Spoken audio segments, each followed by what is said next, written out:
السلام عليكم ورحمة الله وبركاته. ازيكم عاملين ايه؟ يا رب تكونوا بألف خير وصحة وسلامة. النهاردة حبايبي فيديو مش في المحتوى بتاعي خالص، بس حبيت اوصل رسالة. النهاردة بفتح اليوتيوب لقيت مهزلة، يعني حاجة فظيعة بين الاخوات وبعضها.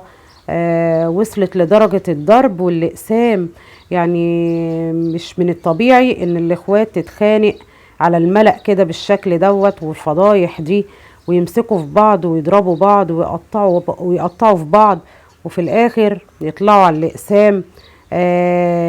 واحدة اتحبست والتانية يعني استدعوها ومعرفش. يعني انا لقيت كده الفيديوهات قدامي، انا مبقتش مصدقة ولا متوقعة ان ده ممكن يحصل، او ممكن نتخانق مع بعض اخوات وكل حاجة.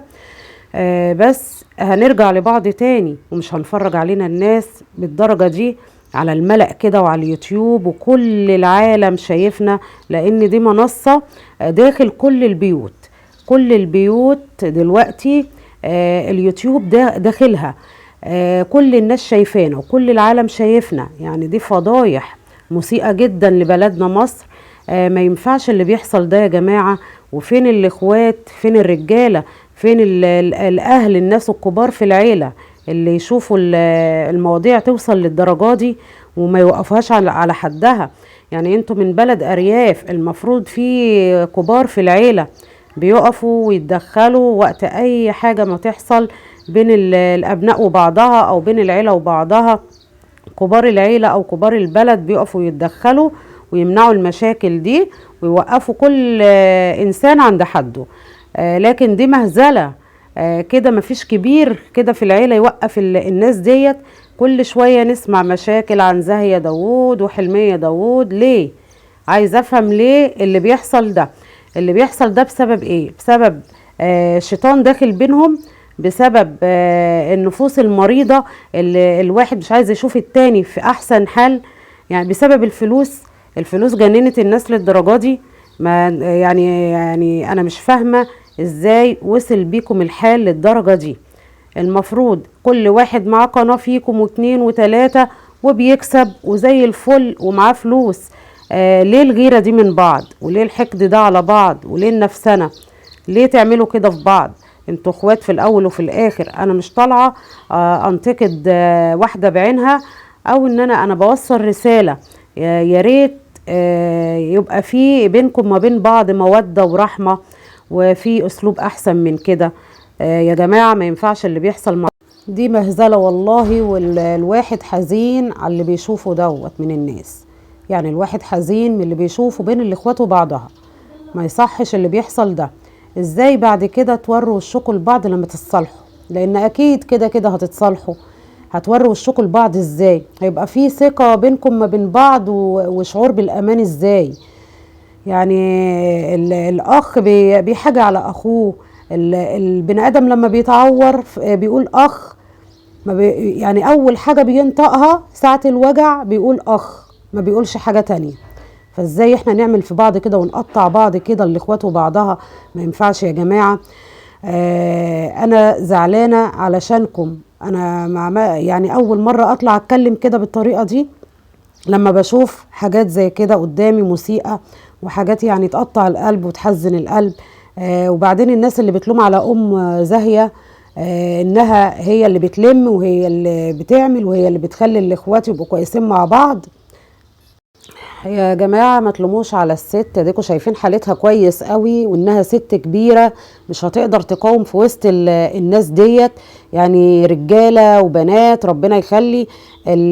عارفين دلوقتي ان الاولاد ستهم بقى من دماغهم، ما بيسمعوش كلام لا ام ولا الاب، ولا بقى في احترام بين الاخوات وبعضها. لان لو كان في احترام اصلا للست الكبيرة ديت والقعدتها في وسطهم كانوا عملوا لها احترام، ما مسكوش في بعض وقطعوا في بعض. فما حدش يلوم على الست الكبيرة لانها لا حول ليها ولا قوة. احنا يا صغيرين اهوت ما بنقدرش على اولادنا لما بيكون في مشكلة بينه وبين اخته. ما تقدرش تغصبي على عيل ان هو ما يخانقش مع اخته او ما يكلمش اخته بالشكل دوت. يعني ما تلوموش عليها.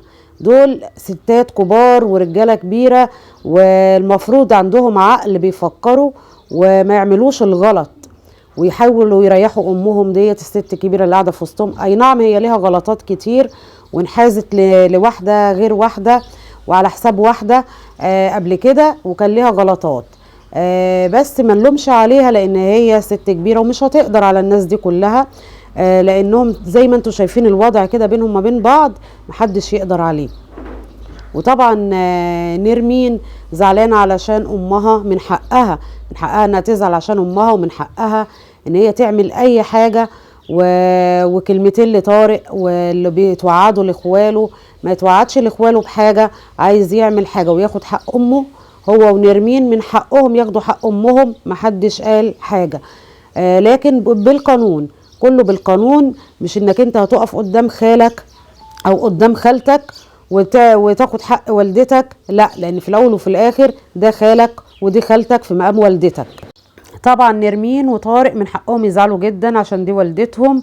والعيل طبعا اللي ما يزعلش على امه ما يبقاش اتربى كويس. ونرمين وطارق محترمين ومتربين كويس، لاننا عمرنا ما شفناهم بيتكلموا او بيخانقوا او عايزين ياخدوا حق مش حقهم. وعمرهم ما طلعوا غلطوا في خالاتهم ولا غلطوا في حد، طول عمرهم محترمين وكويسين، بس من حقهم ان هم يزعلوا على امهم. للرجاله اللي هم ازواج زاهيه وحلميه، طبعا عيب قوي لما راجل يكون جوز اخت يمسك اخت مراته ويضربها او يسحلها او يعمل فيها الحاجات اللي احنا سمعنا عنها دي. انا عن نفسي ما شفتش، بس سمعت زي ما اي حد سمع على اليوتيوب. والله اعلم اذا كان ده صح او غلط، احنا برضو ما نظلمش لان احنا مش موجودين معاهم ولا شفنا اي حاجة. عيب قوي اللي بيحصل دوت على حد السمع اللي انا سمعته. المفروض انت كراجل تجيب الاختين وتجيب اللي هم الاطراف اللي زعلانين مع بعضها، وتقعدوا تعملوا مجلس كده وتصالحوا بعض وتشوفوا تتفاهموا. انما لو حضرتك مش هتقدر انك انت تصالح بينهم او تصلح بينهم، امنع زوجتك لما تلاقيها تعمل مشاكل، امنعها خالص، لانها ممكن المشاكل ديت انت يعني لو انت مش السبب فيها او ليك يد فيها، الناس هتقول ان ليك يد فيها لانك ما منعتش زوجتك. فما ينفعش اللي بيحصل ده، ودي مهزله مهزله محدش يسمح بيها. وبالنسبه للست امهم، فما حدش يا جماعه يلوم عليها، لان دي ست كبيره طبعا، وما تعرفوش قلبها ساعتها لما بتشوف ولادها بيمسكوا في بعض او بيقطعوا في بعض بالشكل ده، قلبها ساعتها بيكون جواه ايه. احنا لما بنلاقي يعني ابني بنتي او ابني ماسكين في بعض او بيتخانقوا مع بعض حتى لو بالصوت كده بالكلام، الام بتبقى زعلانه جدا وقلبها طبعا بيبقى موجوع جدا. فما تحملوش الست فوق طاقتها، لان هي لا حول لها ولا قوه. العيب على الرجاله الكبار الاخوات. الرجاله ما كانش ليهم دور في الموضوع ده انهم يصالحوا بينهم ما بين بعض. للأسف هم كمان كانوا سبب في المشكلة، كانوا يعني المفروض كانوا وقفوا جنب بعض وهدوا الموضوع ووقفوا كل واحد عند حده، لكن هم كمان سبب في المشكلة. وبالنسبة لقنوات النقد اللي هي بتنتقد وهي مش شايفة حاجة أو عارفة حاجة أو شافت المواضيع من أساسها أو عارفة الحقيقة كاملة، حرام عليكم واتقوا الله، اعرفوا الحقيقة الأول وبعد كده اتكلموا.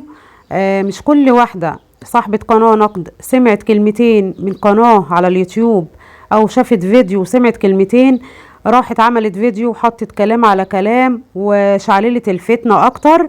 حرام عليكم، اتقوا الله واتقوا يوما ترجعون فيه إلى الله، لأن كل الكلام اللي انتوا قلتوه من غير ما تعرفوه انه صح ولا غلط دي في حد ذاته فتنة، والفتنة أشد من القتل.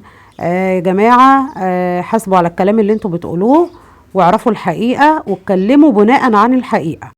وبالنسبة للمتابعين، متابعين زاهية ما يروحوش قناة حلمية ويكتبوا لها كلام في التعليقات يشعللوا الفتن ويشعللوا النار بين الأختين. وبالنسبة للمتابعين حلمية ما يروحوش برضو قناة زاهية ويعملوا ويكتبوا في التعليقات ويشعلوا برضو بالكلام بين الاختين وبعضها ويقوموا الدنيا. ويا جماعة حرام عليكم، اعرفوا ان ربنا هيقتص منكم وفي حساب، وربنا هيقتص منكم يوم القيامة، ودي فتنة. انتوا مش حاسين انتوا بتعملوا ايه؟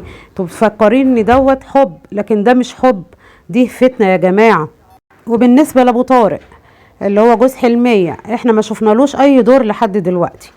ابو طارق راجل محترم وغلبان وفي حاله، بس لازم يكون في دور ليه للصلح بينهم.